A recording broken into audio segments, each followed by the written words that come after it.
A paz do Senhor, meus irmãos, aqui quem vos fala é o evangelista Wesley Brandão. Estarei fazendo uma rápida reflexão com base no texto de Gênesis, capítulo de número 11. Quero agradecer ao nosso pastor presidente, pastor Zé Pereira, pela oportunidade e o convite que nos fez para estarmos fazendo esse vídeo também. Deus vos abençoe. Gênesis, capítulo de número 11, versículo número 1 em diante, diz assim: E era toda a terra na mesma língua e de uma mesma fala. E aconteceu que, partindo eles do Oriente, acharam um vale na terra de Sinar, e habitaram ali. E disseram uns aos outros: Ia, façamos tijolos, queimemo-los bem. E foi-lhes o tijolo por pedra, e betume por cal. E disseram: Eita, edifiquemos nós uma cidade e uma torre, cujo gume toque aos céus, e façamo-nos um nome, para que não sejamos espalhados sobre a face de toda a terra. Então desceu o Senhor para ver a cidade e a torre que os filhos dos homens edificavam.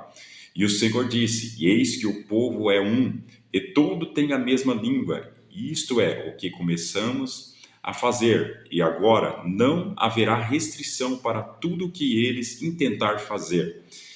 E ia, descemos e confundamos ali a sua língua, para que não entenda a sua língua do outro. E assim o Senhor os espalhou dali sobre a face de toda a terra, e cessaram de edificar a cidade.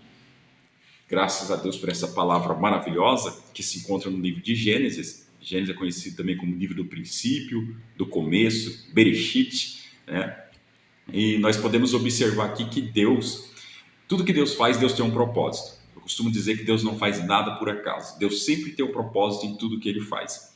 E perceba no texto, se nós olharmos o contexto da história, depois que o dilúvio veio sobre a terra, Noé, juntamente com sua família, sai da arca, e saindo da arca agora, no capítulo de número 10, que antecede o capítulo número 11, nós observamos que Deus dá ordem para que eles pudessem multiplicar. Capítulo de número 9, né, na verdade, Deus dá ordem para que eles pudessem, então, multiplicar sobre a face da terra. No capítulo 9, olha o que Deus vai dizer: E abençoou o Senhor a Noé e seus filhos, e disse: Frutificai, multiplicai e enchei a terra. Ou seja, era para eles ser fecundos. No capítulo de número 10, nós vemos, então, esse povo crescendo, vemos a descendência dos filhos de Noé.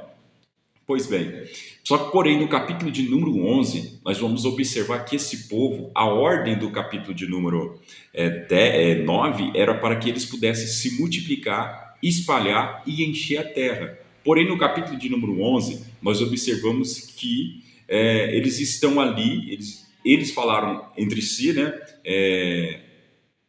Pressupõe que Nimrod foi um dos grandes líderes que comandou todo esse empreendimento aí, e a intenção deles era fazer o seguinte: vamos então vamos construir uma torre e vamos estabelecer a nossa cidade, vamos ficar todos por aqui e vamos erguer uma torre cujo topo, o gume, toque ao céu. Então esse era um dos propósitos, para que essa torre pudesse crescer, ser grande e ser vista, tanto que eles estabeleceram nas planícies de Sinar, um lugar estratégico, um lugar onde historiadores vão dizer que de longe, de fato, iriam poder ser visto. E eles começam, de fato, a construir essa torre. E neste período, a Terra existia um só idioma, uma só língua, uma só comunicação. Por isso que a comunicação é algo muito importante na vida das pessoas. E observe então que eles começam a construir a torre. Porém, isso vai contra um propósito de Deus. Enquanto eles estavam se estabelecendo, todos estavam ficando naquela cidade, Deus já havia dado uma ordem para que eles se espalhassem sobre a terra. Não era para eles se estabelecer ali, a intenção deles era o quê? Construir a torre, depois fazer um muro, estabelecer uma cidade e ficarem por ali. Mas a ordem não, era para que eles crescessem, sejam fecundos, multiplicar a terra.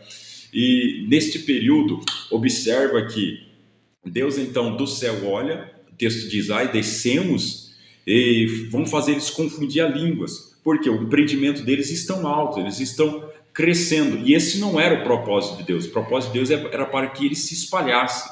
Enquanto no capítulo número 11 eles estão querendo engrandecer o nome deles, estão fora de um propósito que Deus já havia designado, Deus então vai intervir. Deus vai intervir nesse empreendimento, nessa construção, porque essa construção não está embasada no propósito que Deus tem. Por isso que é interessante, eu tiro uma lição aqui, que tudo que a gente vai fazer na nossa vida, nós temos que ver se o que estamos fazendo de fato é um propósito de Deus. Nós temos que viver uma vida alinhada o meu propósito ao propósito do Senhor. Eu preciso alinhar o meu propósito de vida com o propósito que o Senhor tem. E assim nós teremos uma vida de sucesso, abençoada pelo Senhor. Nós observamos nesse texto que Deus então desce do céu. Vamos lá, vamos ver o que eles estão fazendo e vamos confundir a língua deles. E de fato Deus desce do céu e confunde a língua deles. E de repente ali começa toda uma confusão de língua, ninguém entende mais nada. Na verdade, se nós formos buscar um pouco mais a fundo, nós vamos ver que essa torre, o próprio texto, os versículos posterior vão dizer que essa torre se chamava Babel, pôs-se o nome de Babel, por causa da característica do lugar, da cidade, e também algumas coisas que nós vamos ver posteriormente, que aqui vai ser o vestígio de um princípio de uma Babilônia. E Babilônia é tudo aquilo que se opõe contra Deus, tudo aquilo que se opõe contra a vontade do Senhor. E a Babel é exatamente isso, se opor contra a vontade do Senhor. Então que nós possamos entender e possamos viver debaixo de um propósito que Deus designou sobre nossas vidas. Que a minha vida ela possa estar alinhada ao propósito que Deus tem sobre a nossa vida. E certamente Deus vai nos abençoar. Deus teve que intervir nessa construção, porque estavam fazendo aquilo que não era propósito de Deus, aquilo que Deus não tinha designado, aquilo que Deus